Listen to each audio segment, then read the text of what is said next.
වෙසක් එකට පොසොන් එකට වන්දනාවේ ගියපු අය ඇතිනේ මෙතන. ඉන්නව නේද? සුදු මහත්තයලා ගියානේ වන්දනාව. ගියා. හෘද සාක්ෂියෙන් අහන්න පැය භාගයක් කොහේ හරි තැනක ඉඳලා බණක් ඇහුවද කියලා. ඒ මුළු වන්දනා ගමනම ඉවර වෙනකන් පැය භාගයක් කොහේ හරි විරාමයක් අරන් බණක් ඇහුවද? දෑත එකතු කරලා මල් බඳුනක් පිළියෙල කරලා බුදුහාමුදුරුවෝ ඉදිරියේ තියලා ගාථා කියලා වන්දනා කළාද? ස්වාමින් වහන්සේලා මුණ ගැහිලා බණපදයක් අහලා වන්දනා කරලා ආශිර්වාද ලැබුවාද? ඔය ගියපු එකම නාකි මේ පඩංගු වගේ ඇකිලෙනකම් බලන් දුවලා ලෝකේ මෙච්චර නාකි වෙනකන් ඇවිදපු මෙවුන්දලාවත් අර කොල්ලෝ කෙල්ලෝ වතාවට අරුන් තලන බෙරේට ඩවුලට තම්මැට්ටමට බැරල් බාගෙට ලොක්කිටත් කුලප්පුව යනවා වන්දනාවේ. එහෙම ගියපු ගෑණියක් ඉන්නවා නොච්චියාගම උඩු අතර තියලා. ඔව් අර වැඩිහිටි නිවාසයකින් ගිහිල්ලා පුතා වැඩිහිටි නිවාසයක් නෙමෙයි. ඒවට කියන්නේ වැඩිහිටි සමිති. ඔය ගම් වල තියෙන්නේ. ඒකින් වන්දනා ගමනක් ගිහිල්ලා. වන්දනා ගමනේ යන ගමන් බස් එකේ ඉන්න කුලප්පු කොන්දොස්තරයා යෝජනාවක් කරලා පාළුව යන්නත් එක්ක බජව්වක් දාමු කියලා. ඒගොල්ලා ඒකේ තියෙන ටීවී එක දාලා සංගීත සංදර්ශනයක්. අර දිඩි බිඩි ගාලා ගහන එව්වා පුතා මේකේ ගහනවා බස් එක දෙදරන්න. කැමති අයට අප්පුඩි ගහ සතුටු වෙන්න කියලා. හුරතල් එකක් ඉතින් කොල්ලත් කියලා තියෙනවා. එක නාකි ලොක්කියක් නැගිටලා සීට් දෙපෙළ අතරේ අර මැද්දට ආවලු. මැද්දට ඇවිල්ලා අල්ලගනින් පොල්ලකින් ලොක්කිට අමතක වුණා පුතා. ලොක්කිට අමතක වුණා අරකි තලනවානේ අලුවට. අර අතීත කුලප්පුව ඇවිල්ලා ඉස්මොල්ලේ ගියපු රාගයෙන් ලොක්කි අප්පුඩි ගහන්න ගත්තා.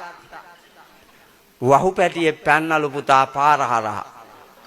අරු ගැහුවා බ්‍රේක් හිටගෙන ලොක්කි ගිහිල්ලා ඉස්සරහා දොරකඩ වැටුණා යකඩ බාර් එක ගාව.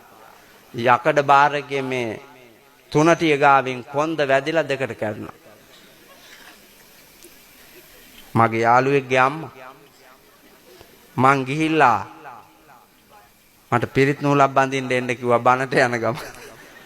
මම කිව්වා බෑ අඩේ උන්දට දුක හිතෙනවා මං ආවොත් කියලා.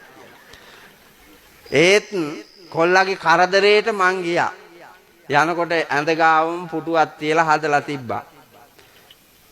මම යනවා දැකලා උඩු බැලිය අතට ඉඳගෙන සාදු සාදු කියලා අඬනවා දැන්. මං ඔළුව අත ගාලා කිව්වා මම පුදුම සතුටු වෙන දවසක් අම්මාද. එතකොටම ඇඬිල්ල නවත්තලා ඒ අය අපේ හඳුන්නේ නෑ මේ කොන්ද කැඩිච්ච ගෑනු දකින්න මං කැමතියි කිව්වා.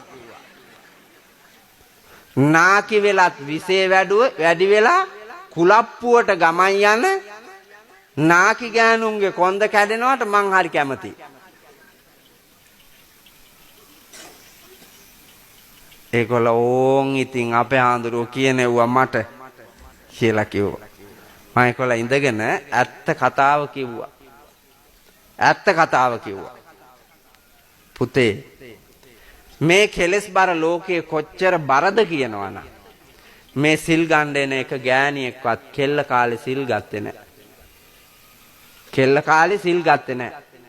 එක පිරිමියෙක්වත් කොල්ල කාලේ සිල් ගත්තේ නැහැ.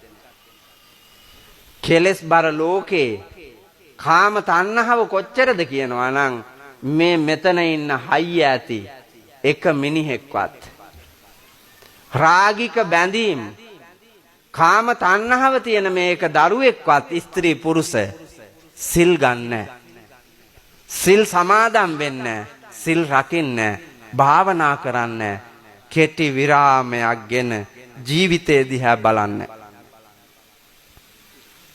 මං හරි නේද? මං හරි.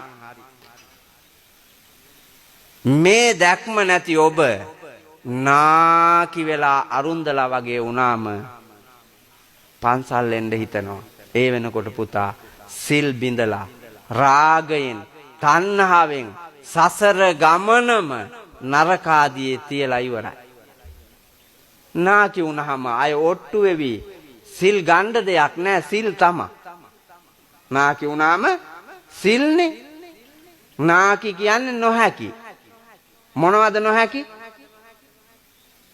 මේ රාගික කෙලෙස් බර ලෝකයේ රාගික ඒවා විඳින්න නොහැකි. නොහැකි නිසා අත්තරිනවා. නොහැකි හින්දා අත්තරිනවා. හිතට ආවත් ගතට ගන්න බෑ. හිතට ආවත් වචනයට ගන්න බෑ. ඒ නිසා කයයි වචනයයි දෙක සම්බර කරගෙන හිතේ උපදින එක හිතේම මරලා දාලා විවේකයක් ගන්නවා නේ.